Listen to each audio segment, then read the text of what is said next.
নমস্কার বন্ধুরা, অপর্ণা রান্নাঘরের আরও একটি পর্বে আপনাদের সবাইকে স্বাগত। কেমন আছেন বন্ধুরা? আশা করি ভালো আছেন।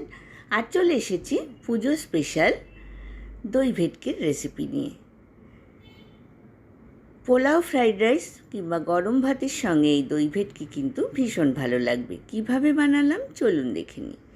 তার জন্য নিয়ে নিচ্ছি ভেটকি মাছের থেকে কেটে লেজা নিয়ে 6 পিস, মাথা বা মুড়োটাকে আমি আলাদা করে রেখেছি। এবার মাছটাকে ধুয়ে মাছের পিসগুলোর মধ্যে নুন হলুদ মাখিয়ে নিলাম। কড়াইতে আমি আগে থেকেই বেশ খানিকটা তেল গরম করে রেখেছিলাম।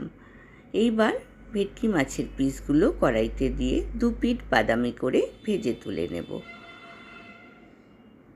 এক পিঠ ভাজা হলে আমি অপর পিঠ উল্টে দেব। বন্ধুরা যারা প্রথম থেকে আমার সঙ্গে আছেন তাদেরকে অনেক ধন্যবাদ।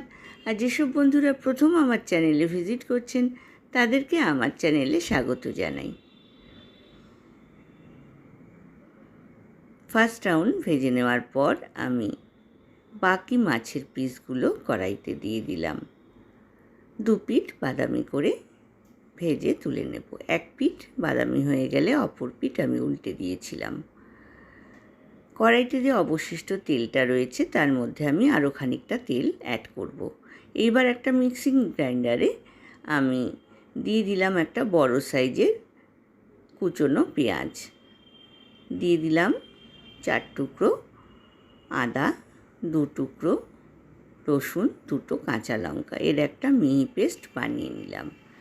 এইবার এর মধ্যে আমি দিয়ে দিচ্ছি 4 টেবিল স্পুন ফ্যাটানো টক দই,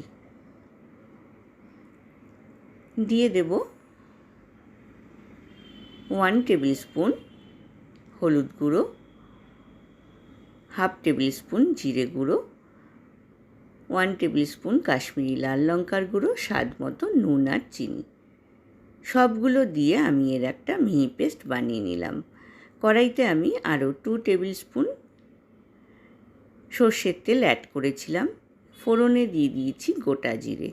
এইবার যে মিহি পেস্টটা বানিয়েছি সেটা আমি কড়াইতে দিয়ে খুব ভালো করে নাড়াচাড়া করে কষে নিলাম। এবার মিক্সার গ্রাইন্ডার ধোয়া জলটা আমি কড়াইয়ের মধ্যে দিয়ে দিলাম 3টে চেরা কাঁচা লঙ্কা। ঢাকনা দিয়ে আমি ঝোলটাকে ফুটিয়ে নিলাম 10 মিনিট, মিডিয়াম টু হাই ফ্লেমে। 10 মিনিট পর ঢাকনা খুলে আমি কড়াইয়ের ঝোলের মধ্যে ভেজে তুলে রাখা ভেটকি মাছগুলো দিয়ে দিলাম, এপিট ওপিট করে নিলাম। ভেটকি মাছের প্রিপারেশন কিন্তু অলমোস্ট ডান। আমার দই ভেটকি একদম তৈরি হয়ে গিয়েছে। আমি ঢাকনা দিয়ে আরও 5 মিনিট মিডিয়াম টু হাই ফ্লেমে রান্না করলাম। দেখুন একদম কিন্তু দই ভেটকি রেডি হয়ে গিয়েছে। গ্যাসের ফ্লেমটা আমি বন্ধ করে দিলাম। এইবার আমি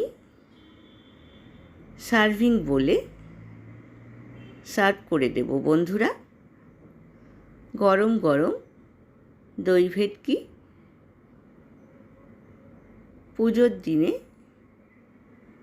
ফ্রাইড রাইস, পোলাও কিংবা গরম ভাতের সঙ্গে কিন্তু ভীষণ ভালো লাগবে।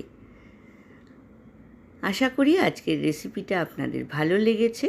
ভালো লাগলে লাইক, কমেন্ট, শেয়ার করতে কিন্তু ভুলবেন না।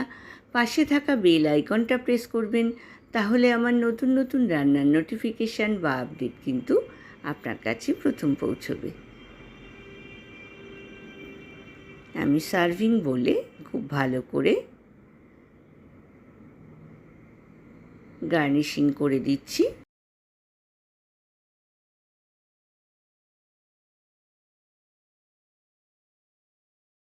ওপরে ধনেপাতা গার্নিশিং করে দিলাম।